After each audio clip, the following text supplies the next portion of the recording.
আমি 3 জনকে হাসপাতালে নিয়ে যাই। 4 জনকে ধরার আনতে রাস্তার মাঝখানতে আনতে যেয়ে আমার পায়ে গুলি লাগে। তো গুলি সম্ভবত পুলিশ, ছাত্রলীগের বা যুবলীগের অনেক মানুষই ছিল আমাদের থানার সামনে, কদমতলী থানার সামনে। তো ওই জায়গা থেকে গুলি করে, স্নাইপার দিয়ে গুলি করে, রাস্তায় হইয়া স্নাইপার দিয়ে গুলি করে। স্নাইপার দিয়ে? হ্যাঁ। তো ওই টাইমে গুলিবিদ্ধ হওয়ার পরে আমার বন্ধু ছিল আমার সাথে, একটা ছোট ভাই ছিল, ওরা দুইটা আপাতত কাজলা সালমান হাসপাতালে নিয়ে যায়।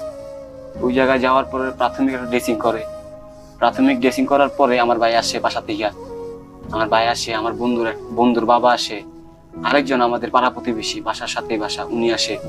তো 3 জনে আমাদের নিয়ে ঢাকা মেডিকেল আসছে। ঢাকা মেডিকেলে যাওয়ার পথে দনিয়া দিয়া ভিতর দিক দিয়া তুলাইপাড় আওয়ার টাইমে, ওই জায়গায় আসার টাইমে পুলিশ, ছাত্রলীগের পোলাইন অনেক ওই জায়গায় খাড়া গেছে। তো পায়ে গুলি লাগছে, রক্ত বেরোতেছে, অনেক প্রচুর রক্ত বেরোতে আছে পায়ে দিয়া। কয়টা গুলি লেগেছে? একটা গুলি লাগছিল। একটা গুলি? হ্যাঁ, একটা গুলি লাগছিল। পিছন দিক দিয়ে লেগে সামনের দিক দিয়া প্রায় 3 ইঞ্চির মতো হাড় নিয়ে বের হয়ে গেছিল। হাড়? হ্যাঁ, একদম মানে দেশ গ্রামে নারিকেল গাছে এই যে এই শালিক পাখি বাসা বানান না, হ্যাঁ, গাছের ভিতরে ফুটা কুড়া, এরকম গর্ত হয়ে এরকম। তারপরে ধুলাইখাল পুলিশে আমাদের যেতে দিব না হাসপাতালে। তো ঠিক আছে, আমার ভাই অনেক রিকোয়েস্ট করছে, আমরা অনেক মিথ্যা কথা বলছি। বলার পরে মানে কি ধরনের মিথ্যা কথা বলেছেন? বলছি ঠিক আছে যে দোকানের মাল আনতে যে গুলি লাগছে পায়ে, আমরা আন্দোলনে যাই নাই, ঠিক আছে, আমরা ঠিক আছে কোনো বিএনপি জামাত করি না। উনি ডাইরেক্ট বলতে পুলিশে যারা জামাত বিএনপির লোক, ঠিক আছে। ওইটা আমার ভাই বলছে না, আমরা জামাত বিএনপির লোক না, ঠিক আছে, আমাদের বাড়ির পাশে শান্তনুর খান, শান্তনুরের বাসা, আমাদের বাসার পাশের বাসা, আপনি যদি বিশ্বাস না হয় ঠিক আছে ওনার কাছ থেকে একটু খোঁজ খবর নিতে পারেন। ওই মিথ্যা কথা বলছে। তারপরে ওনারা বলতো আচ্ছা তোমাদেরকে যেতে দিতে পারি, কিন্তু তোমাদের সাথে কি আছে আমরা চেক করবো। তারপরে ভাইয়া বলছে চেক করতে হবে না, এই যে আমার কাছে আমার ভাইয়ের মুদি দোকান ছিল, তো টাকা নিয়ে আসছিল, 50,000 টাকার মতো একটা ভান্ডিল নিয়ে আসছিল, টাকা দেখাইছে। আবার 3 জনের সাথে 3টা ফোন, আমার সাথে একটা ফোন, আমার ভাইয়ের সাথে একটা ফোন, আমার বন্ধুর বাবার সাথে একটা বাটন ফোন, আর ওই যে পাড়া প্রতিবেশী একজন আসছিল ওনার হাতে একটা ফোন। আমাদের 3 জনের ফোন রাইখা দিয়ে আমাদের চোখের সামনেই দুলাইখাল যে গাড়াটা, ময়লার ড্রেনটা আমাদের চোখের সামনে ফোন হালাই দিচ্ছে। আপনাদের সব ফোনগুলো ড্রেনে ফেলাই দিয়েছে? আমাদের চোখের সামনে ফেলাই দিচ্ছে। কেন ফেলে দিল ফোনগুলো? আমার ফোনের ভিতরে অনেক ভিডিও ছিল, আমি যে 3 জনকে নিয়ে হাসপাতালে গেছি, আমাদের কাছে ওই ভিডিও গুলো ছিল। এবং আমার ছোট ভাই যে আমাকে আন্দোলন গুলি খাওয়ার পরে আমাকে দুইটা রিস্কায় উঠাইছে, ওই টাইমে উঠানির টাইমে আমার ফোনে ভিডিও ছিল, ঠিক আছে। আবার আন্দোলন যে এতক্ষণ করছি আমরা, ওই ভিডিওগুলো আমার ফোনে ছিল, অনেক ভিডিও ছিল আমার ফোনে। তো ওইগুলো দেখা পুলিশ আমার ফোন নিয়ে দিছে এবং কি আমাদেরকে তারপরে যাইতে দিছে। তারপরে আমরা রিক্সা দিয়া ঢাকা মেডিকেল আসি। ঢাকা মেডিকেল আসার পরে আমাদের একটা বেডে 4 জন 5 জনকে শুয়ে রাখছে।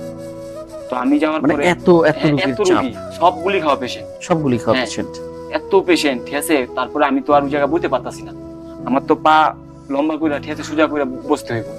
তারপরে আমি নিচে ফ্লোরে বসছি, আমার শার্টটা খুললা, ঠিক আছে, আমার নিচে দিছে, আমার পিঠের নিচে দিছে।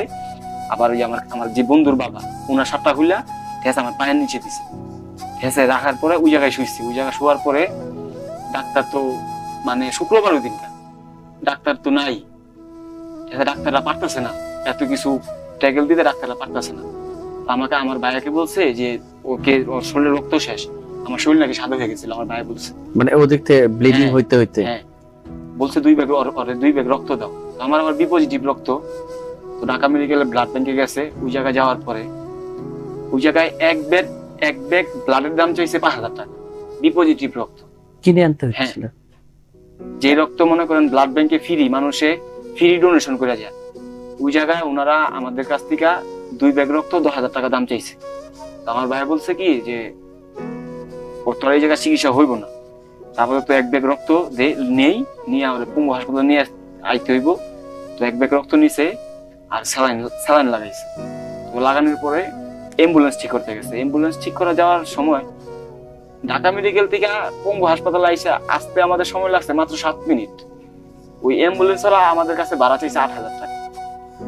ওনার 1 টাকার নিচে আর আসবো না। অ্যাম্বুলেন্স আছে শুধুমাত্র 2টা, ঠিক আছে। ওই জায়গায় অ্যাম্বুলেন্স আছে 2টা। তখন তো আপনার জ্ঞান আছে? হ্যাঁ, আমি অজ্ঞান হই নাই, আমার পুরো সময়টা আমার মনে আছে।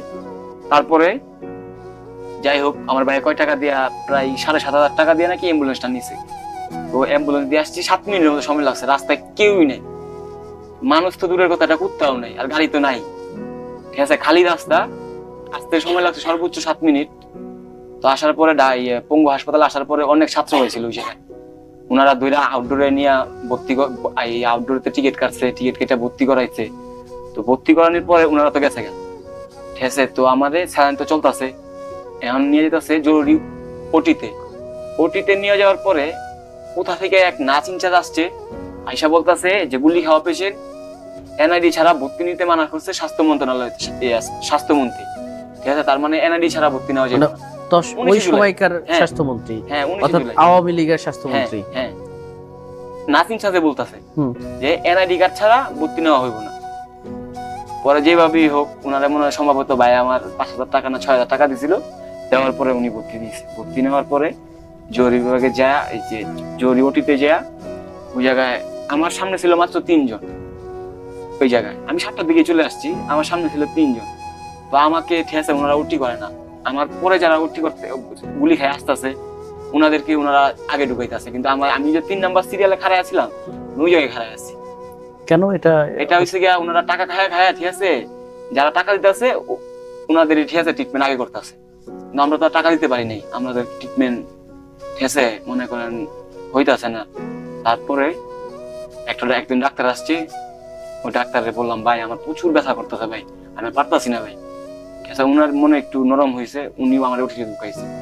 উনি ওটিতে ঢুকানোর পরে উনি তো একজন আর অপারেশন করতে পারবো না, ওনার সাথে আরো 4-5 জন অ্যাসিস্ট্যান্ট ছিল। তো ওনারা ভাত খেতে যাব, রাত্র বাজে 3:30। 7টার দিকে আমি হাসপাতালে আসছি, সন্ধ্যা 7টায়। সন্ধ্যা 7টায় আমার উটিতে ঢুকাইছে প্রায় রাত্র 3:30টার দিকে। তো ওই টাইমে ওনার সহকারীরা ভাত খাইব, সাপোজ কথা মানুষের তো খিদা লাগতেই পারে।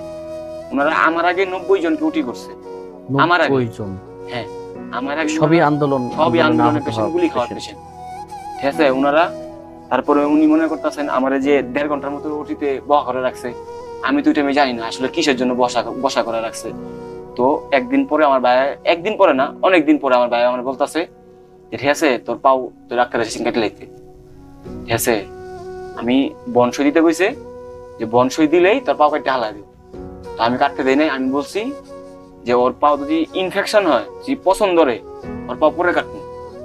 এখন ঠিক আছে ওর পাও কাটা যাবে না, কারণ আমার আঙ্গুল নড়ে, আমার নার্ভ ঠিক আছে, আমার আঙ্গুল নড়ে, আমি ওই টাইমে আঙ্গুল নড়াতে পারি, পায়ের আঙ্গুল। হ্যাঁ ঠিক আছে। ওনারা বলতেছে আমার পকেটে হালায় দেবে। তারপরে মনে করেন অনেক প্রায় 1-1.5 ঘন্টার মতো ওনাদের সাথে গল্প গুজব করলাম। ওনারা আমার পরিচয় জানলো। পরিচয় জানার পরে আমি আবার ওই যে মানে কি পরিচয় তখন আপনার পরিচয় ছিল কি? হ্যাঁ, আমি জিজ্ঞেসে বাসা কই, আমি বলছি যাত্রাবাড়ি রায়েরবাগ। কোন জায়গায় রায়েরবাগ, কোন জায়গায়? আমরাও জানতে চাচ্ছি যে তখন আপনি কি করতেন। তখন আমি পড়ালেখার পাশাপাশি একটা মনে করেন পার্ট টাইম জব করতাম আর কি। কোন ক্লাসে পড়তেন, মানে কিসে আমি 9 এ পড়তাম? ক্লাস 9 এ পড়তেন? 9 এ পড়তাম। আপনার কোন স্কুলে? Principia school and college. এটা হচ্ছে গিয়ে রায়েরবাগ হারুন টাওয়ার বিল্ডিং এর 3 তলা থেকে 6 তলা পর্যন্ত। ক্লাস 9 এ পড়ার সময় 9 এর একজন শিক্ষার্থী আপনি এই আন্দোলনে মানে কিভাবে যুক্ত হলেন? আসলে আমাদের যাত্রাবাড়ির অবস্থা ছিল কিন্তু অনেক ভয়ানক। আমি 15 তারিখে আমাদের মুদি দোকান, সাথে আমার মামা, আমি 15 তারিখে যাই কাজলা যাই মিজান স্টোর। ওই জায়গাতে আমরা প্রতিদিনই মাল আনি, ওই পাইকারি দোকান। ওই জায়গা থেকে আমরা মাল আনতে গেছিলাম, আমি, আমার মামায়, আরো আমাদের মানে মামার বন্ধু আর কি দেশা থেকে আসছে আমার সাথে কাজ করব। তুই আর কি আমরা 3 জন যে গেছিলাম 15 তারিখে ওই জায়গায় মাল আনতে। ওই জায়গা যাওয়ার পরে আমার মামারে হুদ দেয়, ঠিক আছে। আমরা মাল নিয়ে আসতেছি, হুদ দেয় মনে করেন ছাত্রলীগের। আমি তো চিনি, আমি তুই জায়গায় অনেকদিন, আমার যে সংখ্যা সম্ভবত 12-13 বছর, এই সংখ্যাতে আমি ঢাকা। এখন আল্লাহর রহমতে আমার বয়স প্রায় 8-9 বছর হয়ে গেছে আমি ঢাকা এই জায়গায়। আমি ওনারা চিনি, আমি ওনারা বলছি ভাই আমরা আন্দোলন করতেছি, আমার মামা আমরা মাল নিতেছি যে আমাদের ব্যানে মাল দেখেন। উনি হুদ দেয় আমার মামারে মারছে। যাই হোক, তাতে কিছু মনে করি নাই। তারপরে 16 তারিখে ইতিহাস, আবু সাইদ মারা গেল। আবু সাইদ মারা যাওয়ার পরে প্রতিটা চায়ের দোকানে, প্রতিটা ঘরে ঘরে তা নিয়ে গবেষণা হয়েছে যে আসলে ঠিক আছে নিরপরাধ পোলা, ঠিক আছে পুলিশের সামনে বুক চাতায় খাড়াইছে, ঠিক আছে। বুক চাতায় খাড়ানো মানে আত্মসমর্পণ করা। আমি আত্মসমর্পণ করছি, একটা হাতে একটা একটা লাঠি ওনারা গুলি করে মাইরে লাইছে। তারপরে আমাদের মনে করেন এই যে আমাদের এলাকার এমপি সজল মোল্লা নতুন হয়েছিল স্বতন্ত্রতে খাড়ায়, উনি মনে করেন 16 তারিখ 17 তারিখ ঠিক আছে ওনার বাহিনী নিয়ে দনিয়া কলেজের সামনের থেকে শুরু করে কাজলা পর্যন্ত উনি হমনসে গুলি করছে। আমি নিজে দেখছি, আমাকে নিজে ডাকছে, আমার ভাইয়া দোকানে বসছিল, আমার ভাইয়া বলছে কি তুই একটু দোকানে বল, ওনারা আমার ডাক্তার আছে চল রাস্তায় যাবো। ঠিক আছে আমি বলছি ভাই কই রাস্তায় যাবো। ঠিক আছে কালকে আমার মামারে শুধু মারছেন, 16 তারিখের কথা, যে আপনার মামারে শুধু মারছেন, তো আপনাদের পক্ষ নিয়ে আমি কিভাবে ঠিক আছে আন্দোলনে ছাত্রদের বিরুদ্ধে আন্দোলনে যাবো। মানে তখনকার এমপি ওই সময়কার আওয়ামী লীগের এমপি এবং আমাদের এলাকার শান্তনুর খান শান্ত কমিশনার ছিল 65 নম্বর ওয়ার্ডের, কমিশনার হয় নাই, ফেল করছিল। তো ওনারা আবার ওনাদের অনেক চাস্তো ভাই অনেকই ঠিক আছে পিস্তল নিয়ে, একজনের কোমরে 2-3টা করে পিস্তল, ঠিক আছে ওনারা দুনিয়া কলেজের সামনের দিকে যায় অনেক মনে করেন, তারপরে ছাত্রগুলো পেছনে পারে নাই, ঠিক আছে গুলি করছেন, একটা ছাত্র মনে করেন হিট দিছে 10টা, ঠিক আছে এরকম ছাত্র গাতে মাইরও খাইছে এরা 17 তারিখে। তারপর আপনি কিভাবে মানে আপনার তারপরে- যুক্ত হলেন? তারপরে 18 তারিখে সন্ধ্যা 7টার টাইমে তারেক রহমান ভাষণ দিছে যে কালকে নামাজের পরে, জুম্মার নামাজের পরে জামাত বিএনপি বাইতুল মুকাররমে থেকে একসাথে ছাত্রদের সাথে আন্দোলন নামবে। ওই টাইমে থেকে ঠিক আছে আমারও মনে করেন, আমি বহুত আগের থেকে ঠিক আছে তারেক রহমানের অনেক মনে করেন বিগ ফ্যান, মানে তারেক রহমানের কথাগুলো আমি শুনি নেটে ছাঁচ দিয়া যে আসলে তারেক রহমানের ইতিহাস, তারেক রহমানের জন্ম কবে, ঠিক আছে তারেক রহমান যে 4 বছর থেকে নিজের কারাবন্দী ছিল, পাকিস্তানি সঙ্গে যুদ্ধ চলে, এই টাইমে তারেক রহমান বয়স ছিল মাত্র 4 বছর। আমাদের নেত্রী বেগম খালেদা জিয়া ওনার সাথে ঠিক আছে আমাদের নেতা তারেক রহমান একসাথে কারাবন্দী ছিল। তো আমি ওগুলা শুনতাম, তো ওগুলা শোনার পরে তারপরে তারেক রহমানের ভাষণের পরে নেট বন্ধ, সিমেন্ট নেট বন্ধ, ওয়াইফাই নেট চলে। মানে সেটা কয় তারিখ ছিল? 18 তারিখে 18 তারিখে যখন 18 তারিখে তারেক রহমানের ভাষণ ছিল। হ্যাঁ, তারপরে আমার মনে হয় আরো আগের দিন 17 তারিখে আবু সাইদ মারা গেছে, 16 তারিখে আমাদের এই জায়গায় তো আরো অনেক অবস্থা খারাপ, পুলিশে যে কিভাবে গুলি করছে আমরা দেখছি। আমরা তো আমাদের মেন রাস্তা থেকে আমাদের বাসা বেশি দূরে না, গুলি করলে ঠিক আছে আমাদের বাসা থেকে আওয়াজ আমরা শুনতে পারছি, টিয়াল গ্যাস মারছে রাস্তায়, গ্যাস গেছে আমাদের বাসা, ঠিক আছে। তো এরকম অবস্থা আমরা সবকিছু দেখছি, সবকিছু বুঝছি।